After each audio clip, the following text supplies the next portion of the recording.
Tonight on KGW News, much more than clippers and a comb. It's a special, magical place. A Portland institution gets recognized for its unique role in the city's history. Plus, another victim targeted, he says, for being Asian. I was slapped my cheek 2 times. Detectives investigating after he spotted his alleged attacker on TV. And later, why a new COVID vaccine just approved might make some people more comfortable. Your news starts now. And thanks for joining us tonight. I'm David Molko. A wave of gun violence over the weekend claimed 4 more lives in Portland. And tonight we are learning much more about one of those victims through the words of his family. Alma McCarty has their message.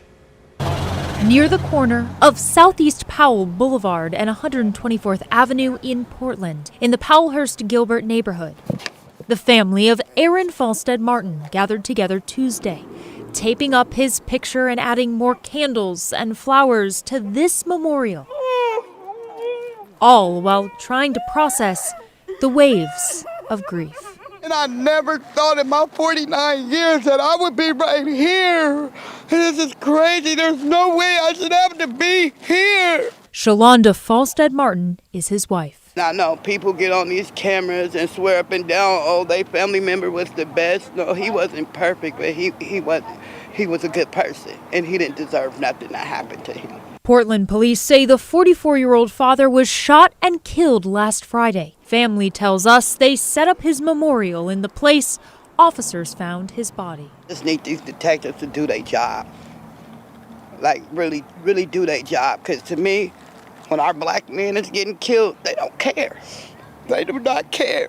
So far this year in Portland, there have been at least 49 homicides and 670 shootings. This weekend alone, 4 people were killed, including Falstead Martin, in multiple shootings across the city. People don't realize when you hurt other people, it doesn't just affect that person. Shalonda wants everyone to remember that as her own family mourns the loss of a brother, a father, a husband. You never know what might happen to one of your family members. One day you might be up here in the same position.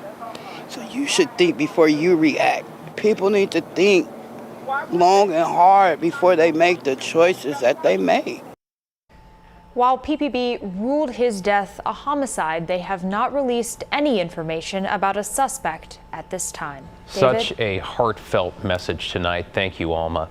To try and combat the rise in shootings, a Portland Police Oversight Group is now recommending the city pay for gunshot detection technology. Now, we first reported about the tech. It's called ShotSpotter last week. It's a system of audio sensors that listens for gunshots and then alerts police. The hope is that officers will respond to a higher percentage of shootings, improve their response times, find evidence, and crucially help victims. The Oversight Group recommends putting ShotSpotter in what they call high impact areas. This could cost Portland hundreds of thousands, if not millions of dollars a year. It's now up to the mayor and council to decide if and how to move forward. We've got the full recommendation up for you on KGW.com. Well, let's get you caught up on tonight's other headlines. Oregon State Police have just released a new photo of the suspect vehicle they believe was involved in a deadly road rage shooting. They say it's a BMW 3 Series, a body style similar to a 2006. Investigators say the shooter opened fire last Wednesday along Highway 18 between the Coast and McMinnville, just west of Grand Ronde. Police say the victim, Dennis Anderson, pulled over to let the BMW pass. They say the Beamer pulled up next to Anderson, and then someone inside fired multiple shots, killing him. A petition aimed at strengthening Oregon's gun laws now has enough signatures to get on the November ballot. If the measure is passed, it would ban large magazines, require a permit to buy a gun, and impose stricter background checks. The group behind it, Lift Every Voice Oregon, needed a little over 112,000 signatures to get the measure on the ballot. The Secretary of State's office says it counted nearly 132,000. And a judge today dropped riot charges against Joey Gibson, the founder of the Patriot Prayer Group. Now, back in May 2019, there was a brawl between Patriot Prayer members and Antifa activists outside the former Cider Riot pub. This case did not even go to the jury. The judge telling the court today he was bewildered that based on the evidence, the DA's office actually chose to take it to trial. A second Patriot Prayer member was also acquitted, though the judge did not grant a similar motion for a third. Well, new developments tonight after a spike in anti-Asian attacks reported in Portland. Now an exchange student from Japan has come forward and says he was assaulted downtown. As Tim Gordon reports, the 20-year-old says the man who attacked him and the suspect accused in 2 other bias crimes are the same person. Yeah, I think Portland has a lot of good shops and good natures, good people. Kaito Nakajima is a friendly, almost 22-year-old from Japan. He is halfway through a 6-month stay studying at an English language school in Portland. Nakajima says he is also a victim of Dylan Kesterson, who is accused of attacking people of Asian descent in 2 separate incidents. Kesterson is facing charges in a 19-count indictment, including bias crimes.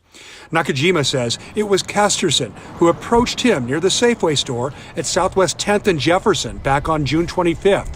He says it started with yelling, then quickly escalated. And maybe F word, so dirty word. And after that, I was slapped my cheek 2 times. My heart was stolen. And after that, the guy go away somewhere. Yeah, so. He ran off. Yeah, ran off. The young man from Japan was wearing earbuds and says he didn't hear everything his attacker screamed at him. He also did not make a police report at the time, thinking it wasn't necessary. But then he saw Kesterson's picture on the news after the attack of a Japanese family on the East Bank Esplanade that included physical assaults against a father and his 5-year-old daughter. Me and my friends saw the guy face. Yeah, me and my friends realized. So, boss. You're sure it was him? Yeah. Nakajima has now talked to police over the phone and was given a report number. His host family father hopes detectives will be following up. But if there's more people out there that have been attacked, maybe they need to know about that and know that it's a bigger deal than what they already think. Kaito Nakajima wants to continue to enjoy Portland with his friends, but it's not as easy these days. I feel so afraid. You feel so afraid? Yeah. Yeah. As for Dylan Kesterson and the crimes of hate he's accused of committing. So bad. So suddenly. Yeah, so because everybody is same people. Yeah, but so why is I thought why he target for Asian? Tim Gordon, KGW News. Now, Kesterson has not been charged with any crimes related to this attack, although a police spokesperson confirmed today that a bias crime detective is investigating. The district attorney's office did not respond to questions about these latest allegations. Well, to a COVID update tonight with another vaccine 1 step closer to hitting arms nationwide, though this vaccine's a little bit different. It is made by Novavax. You probably heard the name, and it's like 2 doses like some of the others. But unlike Pfizer and Moderna, which use mRNA technology, Novavax is made in a way that's similar to other widely used vaccines like hepatitis and shingles. The CDC has signed off, and now a regional safety review group is looking to approve it for use in Oregon and Washington. The vaccine has already been authorized in more than 40 countries.